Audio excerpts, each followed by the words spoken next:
Tenda tapedza kunamata vanhu vakusunungurwa kuti vadzokere mumisha yavo. Tiri pano paSentinari tanamata zvakanaka kwemazuva atanamata, saka vanhu vasunungurwa. Vanhu vanga vane uwandu dzivana baba nana mai vese vari kuoneka vatatinamata navo mukati memazuva emuteuro. Saka tapedza vapostori vakuda kufamba vakuitirwa muteuro wekupedzisa kuti vakwanise kusunungurwa vachidzokera mumisha yavo. Ndiyo ndaza iri kuoneka yevapostori vakamirira vamwe dzimwe mota vatokwira vakuenda vachidzokera kumisha yavo. Vese vapostora vakutodzokera kumisha vakuda midziyo yese yakuda kuyereswa. Takuda kuyeresa midziyo zvafambi zvakanaka. Makadiya mudare maona sei kunamata kwakanaka zvine runyararo mufamba zvakanaka mabatinote vese vapostori vadare futa zviri sei baba tanamata sei pano maona zvine runyararo baba dai zvaramba zvakadaro kwemakore ese tichienderera mberi midziyo dzomota dziri pano vana varipo vachinamata vese midziyo iruko. Isa hatina mabhazi zvedu kumusha kuno, tinokwira marori iwayo. Bhazi rechikoro rimwe chete riri pano, marori ndoatinawo. Asi tiri kunamata Mwari kuti Mwari atungamirire vanhu mumisi. Mwari vanotiitirawo zvakanaka. Midziyo ndiyo yese iripo yakauya nevapostori. Nhasi nhasi 3 Mei watakusununguka kuti tidzokere mumisha. Vese marori atiri kuona vamirira kugadzirira kuti vadzokere kumisha yavo. Vakatungamirirwa nemweya mutsvene. Tanamata zvakanaka ava baba vedu vanobva kutsakare kudharu wenu kudarika dharu wenu. Vese matirakita anga atori kuteurwa.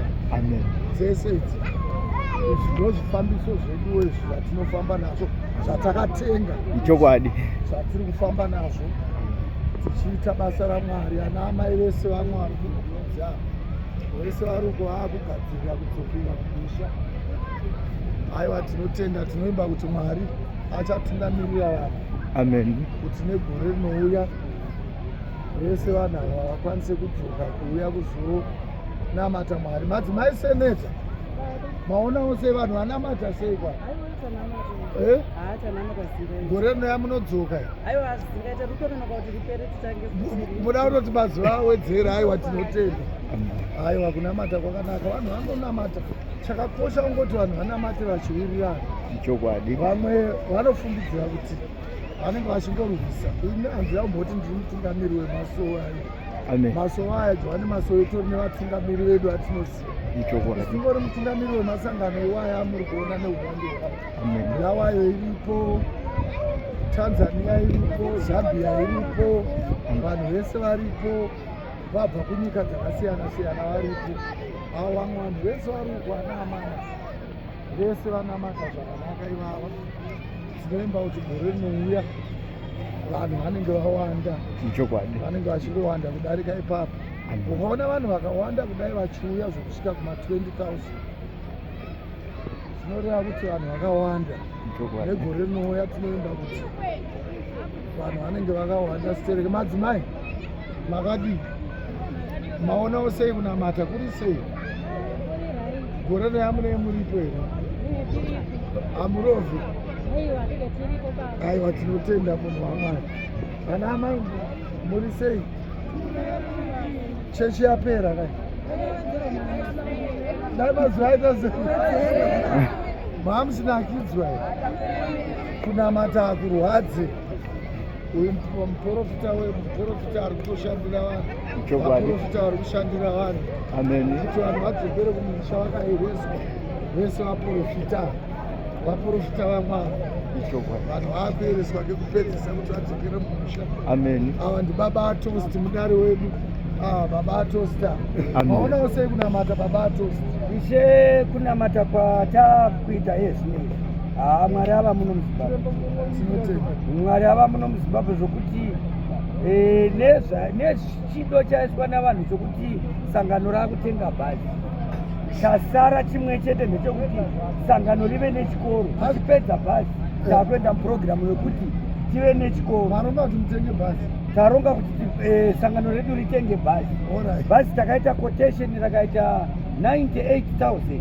Saka tinofanira kunge tichitenga bhazi by 28 May.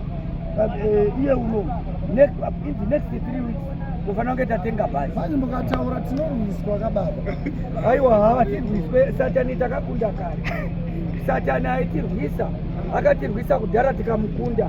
Kuona taakupfeka magemenzi muda kutenga bhazi. Toda kutenga bhazi resangano.